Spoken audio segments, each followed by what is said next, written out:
बांगलादेशी महिला आढळून आलं असं मला प्राथमिक माहिती आहे. काय वस्तुस्थिती आहे आणि सत्यता काय आहे? मी पोलीस निरीक्षक आर एस गायकवाड, नेमणूक धाराशिव येथील अनैतिक मानवी प्रतिबंधक कक्ष. आमच्या वरिष्ठांच्या आदेशानुसार आम्हाला काही गोपनीय माहिती मिळाली होती. माननीय एस पी मॅडम आणि माननीय ॲडिशनल एस पी मॅडम, तर त्यांनी याबाबत आम्हाला आदेशित केले होते की तामालवाडी येथील मिलन लॉजवर अवैध वेश्या व्यवसाय चालतो आहे, तरी आपण येथे कारवाई करावी.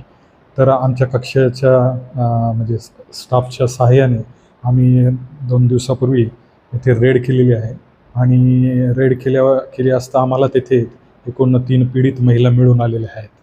या 3 पीडित महिलांकडे आम्ही चौकशी केली, तर यातील 2 महिला या बांगलादेशी नागरिक असल्याचे प्राथमिक तपासात मिळून आले. त्यांनी जे काही त्यांचा गावाचं नाव पत्ता सांगितलं आहे, तर त्याच्यानुसार त्या बांगलादेशी आहे.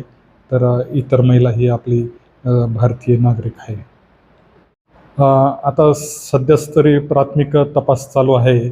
मुख्यतः बांगलादेशी नागरिक ज्या महिला आहे त्या अनुषंगाने आमचा तपास करण्याचा हे आहे. कारण भारतात म्हणजे अशा प्रकारे विदाऊट पारपत्र येणं हा सुद्धा एक गुन्हाच आहे. आणि यांचा प्रवेश कसा होतो, भारतात कसे येतात आणि इथं कोण मध्यस्थी किंवा दलाल आहेत त्यांचाही शोध घेणं जरुरी आहे. कारण त्यांचा अनैतिक मानवी वाहतूक किंवा वेश्याव्यवसायासाठी वापर केला जातो आणि त्यांच्या एक प्रकारे महिलांचं हे शोषणच होतं. त्या जरी बांगलादेशी असल्या तरी त्यांचंही हे शोषण आहे आणि त्याचाही उलगडा करणं जरुरी आहे.